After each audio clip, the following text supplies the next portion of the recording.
उत्तराखंड की राजधानी देहरादून में धर्मांतरण के प्रयास में शामिल एक संगठित गिरोह का भंडाफोड़ हुआ है। इस मामले में पुलिस ने 5 आरोपियों के खिलाफ उत्तराखंड धार्मिक स्वतंत्रता अधिनियम के तहत मुकदमा दर्ज किया है। यह कार्रवाई यूपी एटीएस द्वारा आगरा में दर्ज एक केस से संबंधित जानकारी साझा किए जाने के बाद की गई।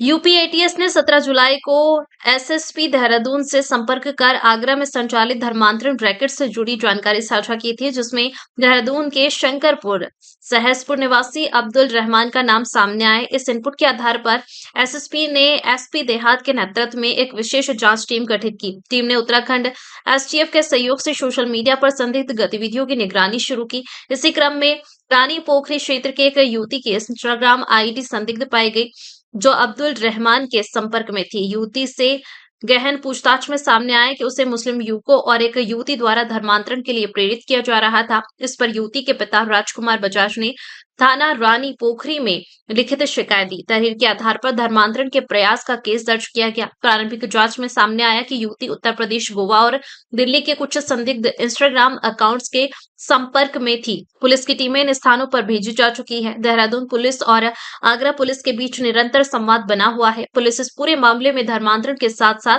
अवैध फंडिंग के पहलुओं की भी गंभीरता से जांच कर रही है। प्रकरण को लेकर वरिष्ठ पुलिस अधीक्षक देहरादून और एसटीएफ के एसएसपी द्वारा संयुक्त प्रेस वार्ता कर विस्तृत जानकारी साझा की गई। यूपी एटीएस द्वारा एक धर्मांतरण का केस रजिस्टर्ड किया गया था 4 तारीख को, और उससे संबंधित इन्वेस्टिगेशन उत्तर प्रदेश में चल रही थी। उसी से रिलेटेड एक इनपुट के आधार पर यूपी एटीएस की एक टीम द्वारा संपर्क किया गया देहरादून पुलिस से, और इसमें कुछ इनपुट के आधार पर कुछ लोकल वेरिफिकेशन करके एक अब्दुल रहमान नाम का व्यक्ति है, जो पूर्व में हिंदू था, बाद में 2014-15 के करीब मुस्लिम में कन्वर्ट हुआ था।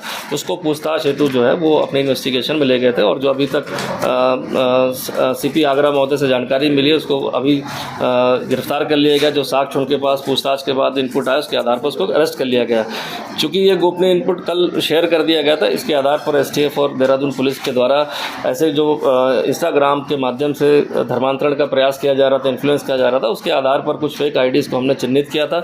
उस आईडीज़ को जब हमने ट्रैक डाउन किया तो उसमें जो है 5 नाम इसमें आए थे, 2 उत्तर प्रदेश, 2 दिल्ली और एक गोवा की युवती का नाम आ रहा था।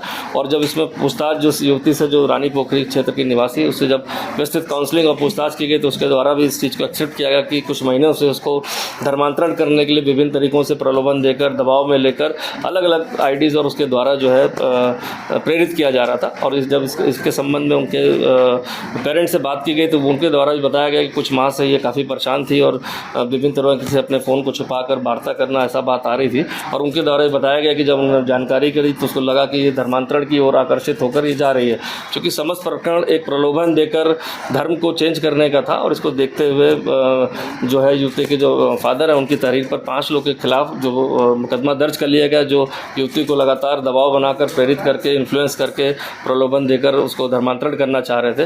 क्योंकि अभी तक की जो एसटीएफ के द्वारा जो जानकारी इनपुट निकाले गए, देहरादून पुलिस द्वारा निकाले गए, और जो यूपी एटीएस के सीनियर अधिकारियों से जानकारी शेयर की गई, उसमें कहीं ना कहीं एक कनेक्शन कुछ ना कुछ इनके लोगों द्वारा जुड़ता पाया जा रहा है। चूँकि जो अब्दुल रहमान है, उसका भी कनेक्शन हमने इस युवती के साथ जो है निकाल लिया है, तो कहीं ना कहीं ये नेटवर्क जुड़ता दिख रहा है। बट अब ये इन्वेस्टिगेशन का पार्ट है, और जो भी इन्फॉर्मेशन हमारे पास आ रही है, चाहे एसटीएफ से निकल के आ रही है और चाहे यूपी एटीएस और सीनियर अधिकारियों से हम लगातार संपर्क में हैं, तो उसके आधार पर हम आगे की कार्रवाई के लिए हमारी टीमों को